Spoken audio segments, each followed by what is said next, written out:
армысыздар? Менің есімім Дана Мырзакова, каналыма қош келдіңіздер.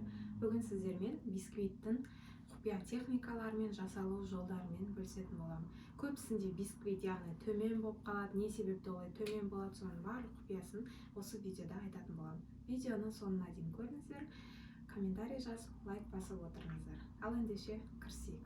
Бисквитке бізге 5 жұмыртқа комнаталық температурада болуы қажет. Одан кейін шекер, және де қолдың миксерде болады, немесе кенбуд, және де кукурузды крахмал. Обычный пакетикте сатылады. Мен просто өзіме удобно болу үшін осындай ыдысқа қойып алғанмын. Және де ұн қажет. Все, болды. Разлихитель онда еш нәрсе қоспаймыз, себебі біз жұмыртқаның ағы мен сарысын бөлетін боламыз. Сол кезде көтеріліп шығады. Ең әуелі 5 жұмыртқаның ағы мен сарысын бөлетін боламыз. Ағын бөлек араластырамыз, сарысын бөлек араластырамыз.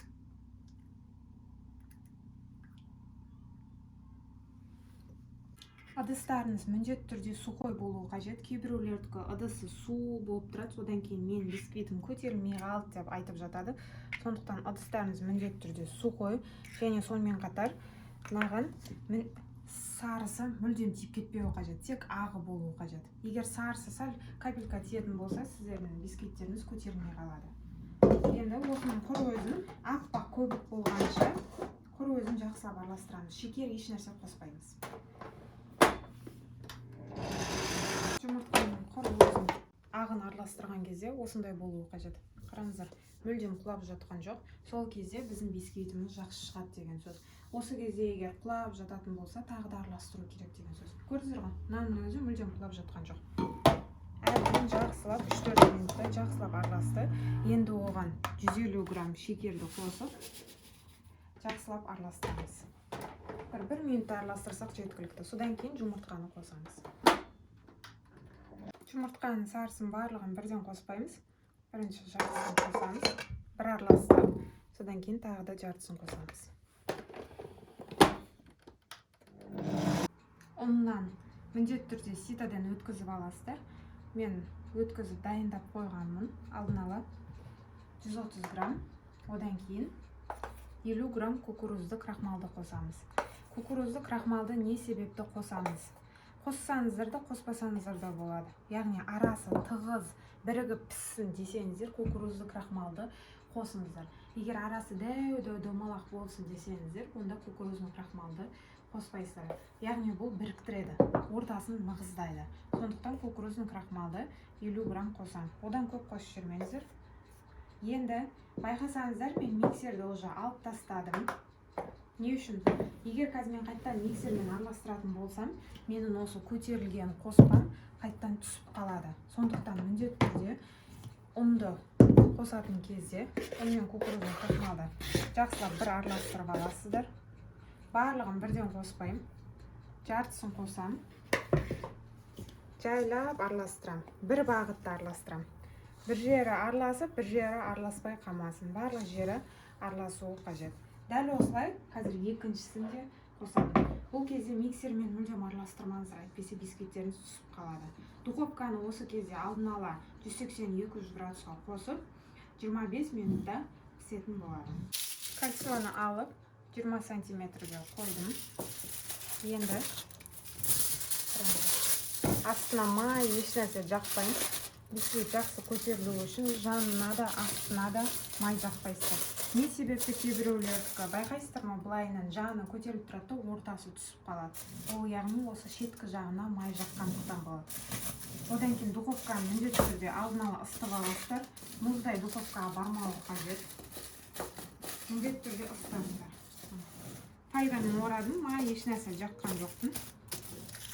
Енді осыған дайын құрамымызды қосамыз. Егер бір шеті араласып, бір шеті дұрыс араласпай қалатын болса, сіздердікі көтерілмей қалады. Сондықтан жақсылап араластырасыздар. Тесто осылай шығады. Разлихитель еш нәрсе қосқан жоқпыз. Бисквитіміз духовкадан шықты. Кольцодан алмай жатып, міндетті түрде шеткі жағын осылай кесіп аласыздар. Міндетті түрде шеткі жағын. Одан кейін любой тортта тексерген кезде, былай шпажкамен немесе пышақпен тексерген кезде шеткі жағын емес, орта жағын тексеріңіздер. Не үшін? Себебі любой торт бірінші шеткі жағы піседі, одан кейін барып орта жағы піседі. Сондықтан шеткі жағын кесіп әуре болмай қойыңыздар. Ол жақ бәрібір сухой болып тұрады. Ортасы сухой болса, все, дайын деген сөз. Бисквитті одан кейін алғашқы 15-20 минут духовканы мүлдем ашпайсыздар. Кальцоны қазір шешеміз. Бисквитіміз көтеріліп шықты. Осыны енді қазір пісіреміз. Қараңыздар қалай көтеріліп шыққан. Жұмсақ және көтеріліп шықты. Бисквитті мен сіздерге қазір бөліп көрсетейін. Қалай шыққан. Кукурузный крахмалды не үшін қостық. Оның барлығын қазір осы бөлген кезде көретін боласыздар.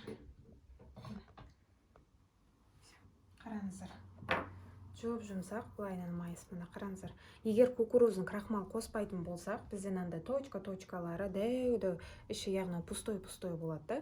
Ал мынау уже нығыздап тұр. Көрдіңіздер ғой? Кукурузный крахмал осылай сіздерге нығыздайды. Сол үшін осыны мысалы 3-ке бөліп торт қып жасап жүрсеңіздер де болады. Бірақ мен қазір крем еш нәрсе жақпаймын. Просто сіздерге бисквиттің қалай шығатынын көрсету мақсатында қалай жасалу керек соның техникасын түсіндіріп өттім. Мен негізі кукурузный крахмалды қосқанды жақсы көремін. Осылай нығыз болса, пропитка жасаған кезде де әдемі кетеді. Дәл осыны 3-ке бөлемін. Қараңыздар, басқан кездің өзінде жұмсақ болып тұр. Көрдіңіздер, разрыхитель еш нәрсе қосқан жоқпыз. Ал отбасыларыңызды осылай дәмділермен қуантып жүре беріңіздер. Баршаларыңызға сәттілік тілеймін. Күндеріңіз сәтті күнге толы болсын. Дәмділермен осылай отбасыларыңызды қуантып, тек қана жасап қана қоймай, маған арасында сұрақтарыңыз болса, осы комментарийға жазып қалдырсаңыздар болады. Видео ұнаса лайк басып, келесі видео шығуына шабыт беріп қойыңыздар.